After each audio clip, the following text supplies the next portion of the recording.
जीना है, अपनी बाइबल को खोलो, वचन को निकालो और उसकी घोषणा करना शुरू करो। और ऐसी कोई बीमारी नहीं जिसको आप नहीं हरा सकते। ऐसा कोई कैंसर नहीं जो परमेश्वर के वचन के सामने खड़ा रह सके। ऐसी कोई दुष्ट आत्मा नहीं जो परमेश्वर के वचन के अधिकार के विरोध में खड़ी रह सके। मगर बहुत सारे मसीहों को आज क्या चाहिए? शॉर्टकट। आप जानते हैं ऐसा प्रचार लोगों को पसंद नहीं। लोगों को पसंद है मेरे पास आओ, मैं हाथ रखूंगा, सब अच्छा हो जाएगा। मैं आपको सिखा रहा हूं, अगर आपके पास वचन है, आपके पास सब कुछ है।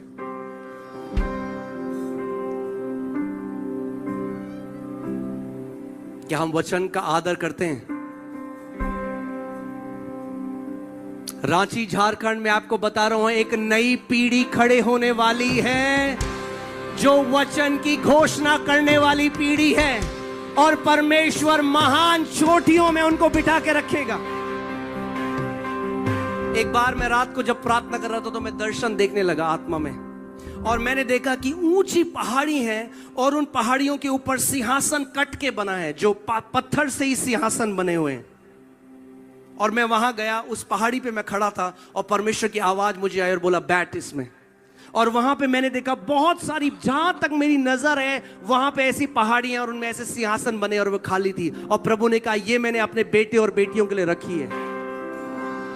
वो इंतजार कर रहा है कि हम आत्मा में जयवंत जीवन जिए। वी सोर up high in the spirit. हम आत्मिक जहां में ऊंचे जाएं और अपनी जो जगह है, जो जय की जगह है, we take our rightful place as the sons and daughters of most high God.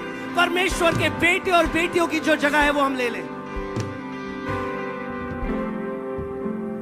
अब ध्यान से सुनना। आप अगर आपके साथ कोई बीमार है, आप बीमार हो, आपका बच्चा बीमार है, आपका परिवार में कोई बीमार है, जो मैं आपको बताने वाला हूं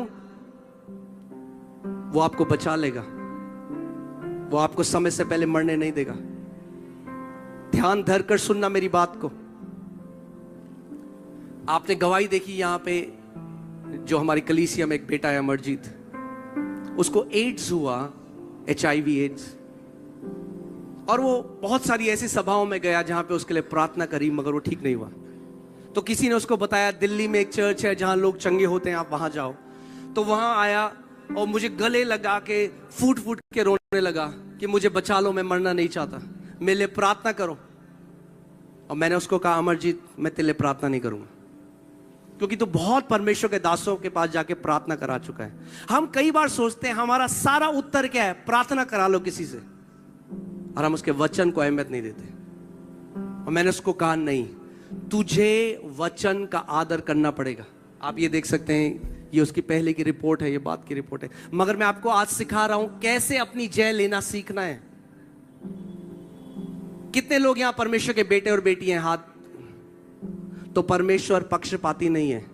जितना वो मेरा पिता है उतना ही वो आपका भी पिता है। उसके अंदर कोई भेदभाव, कोई वो पक्षपात नहीं करता। आमीन।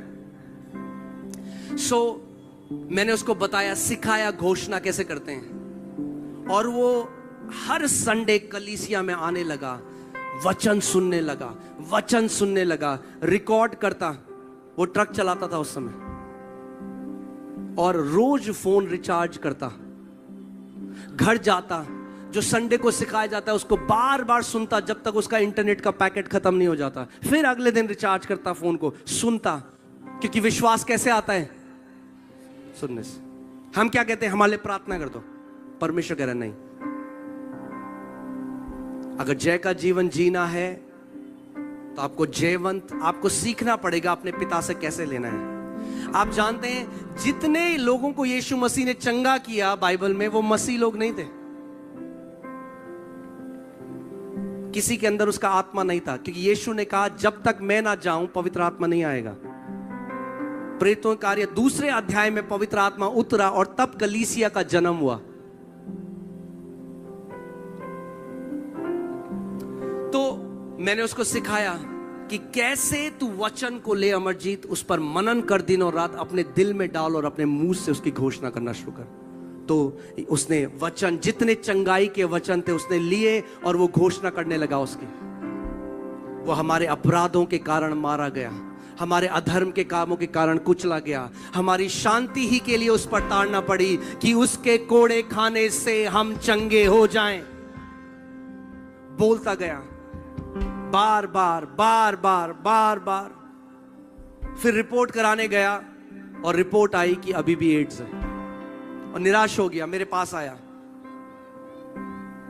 और मैंने उसको कहा नहीं, हार नहीं माननी, वचन की घोषणा करता रहे।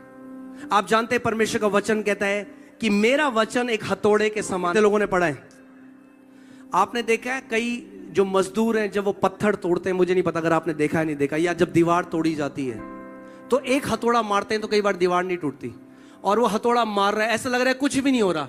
एक बार, दो बार, तीन बार मारे जा रहा है, हल्के हल्के छोटी सी दरार आई, फिर वो दरार बढ़ती गई, फिर दरार बढ़ती गई, और एक बार एक हथौड़ा मारा और पूरी दीवार नीचे गिर गई।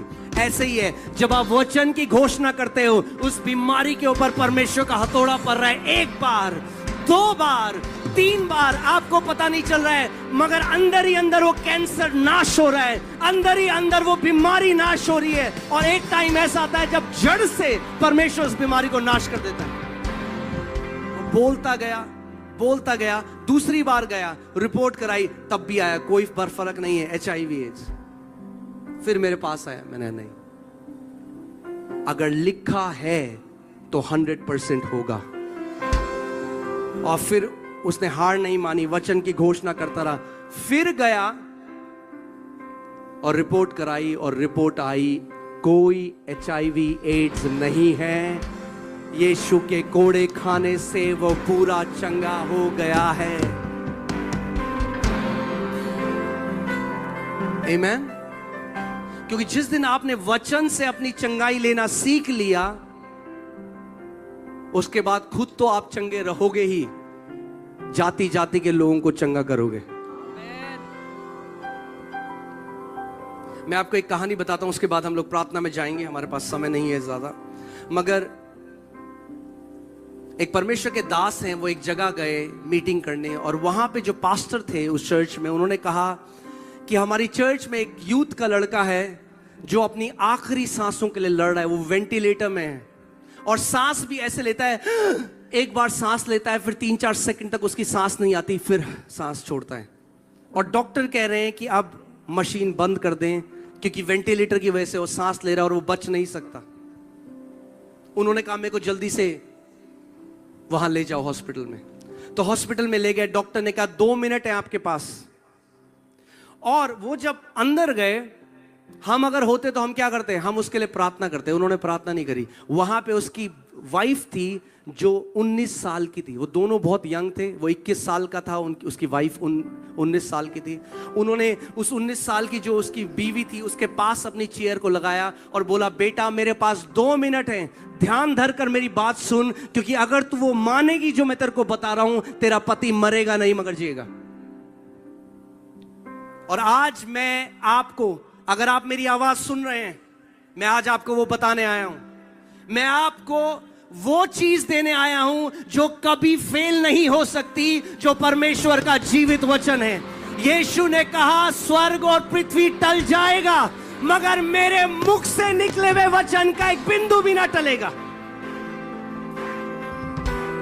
आप भजन संहिता 118 का 17वीं आयत लगाइए।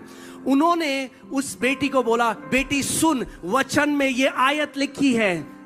आप एक बार पढ़िए, मैं ना मरूंगा, मैं ना मरूंगा, वरन जीवित रहूंगा, वरन जीवित रहूंगा, और परमेश्वर के कामों का वर्णन करता और रहूंगा। परमेश्वर के कामों का वर्णन करूंगा। आप ध्यान से सुनो, उन्होंने उस बेटी को बोला, ये वचन तुझे अपने लिए पर्सनलाइज करना है, इसको बोल, परमेश्वर तेरे वचन में लिखा है, मेरा पति ना मरेगा मगर जिएगा और तेरे कामों का वर्णन करेगा। और वो ऐसे बोलने लगी, वो रो रही थी। तो उन्होंने कहा, बेटा मेरी बात ध्यान से सुन, अधिकार के साथ बोल, इसे बोल, मेरा पति ना मरेगा, वो जिएगा और परमेश्वर के कामों का वर्णन करेगा।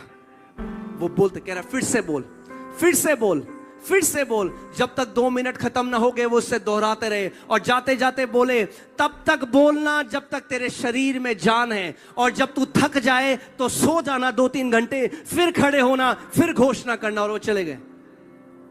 सामर्थ तब निकलेगी जब ये आपके हृदय के अंदर प्रवेश होगा।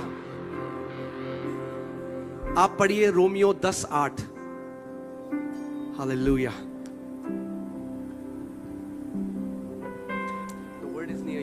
परंतु वह क्या कहती है, यह कि वचन तेरे निकट है। ओके, ध्यान से सुनो। हालेलुया। आप जानते हैं उतनी ही बाइबल आपकी है, वो नहीं जो आपके हाथ में है, वो जो आपके हृदय में है। आपकी बाइबल वो है जो आपके हृदय में है, ये नहीं है। कितने लोग मेरी बात समझ रहे हैं? आपकी बाइबल वो नहीं जिसके बाहर आपने अपना नाम लिखा है। आपकी बाइबल वो है जो आपके हृदय में है, वो आपकी बाइबल है। तो अगर मैं बाइबल को हाथ में लेके चलूं सब जगह, मैं कहूं देखो मेरा बीज कितना बढ़िया बीज है, कुछ होगा? उसका वचन बीज के समान है। और आज मैं आपको सिखा रहा हूं उसके वचन को हृदय में डालने का तरीका क्या है। हाँ जी, पास्टर सामत पढ़िए। वचन तेरे निकट है। वचन तेरे निकट है। कब है वचन तेरे निकट? आगे, तेरे मुंह में, तेरे मुंह में और तेरे मन में है। और तेरे मन में, यानी आपके मन में वचन तब जाता है जब पहले वो आपके मुंह में होता है। यानी जब आप वचन की घोषणा बार बार अपने मुंह से करते हैं तो वो आपके हृदय में चला जाता है। और जो वचन आपके हृदय में चला जाता है वो आपका और आपकी पीढ़ियों का होता है। वो आपका जीवन बदल देगा। आज मेरा यहां आने का कारण यह है कि आप जानो, हम चले जाएंगे कल के बाद, मगर वचन आपके पास रहेगा। वचन आपके पास रहेगा। आमीन। मैं यहां पर आपको वचन के तरफ इशारा करने आया हूं कि आपका उत्तर परमेश्वर का वचन है। आपकी चंगाई उसके वचन में है। आपका छुटकारा उसके वचन में है। आपकी जय उसके वचन में है। आपकी दीर्घायु उसके वचन में है। आपकी समृद्धि उसके वचन में है।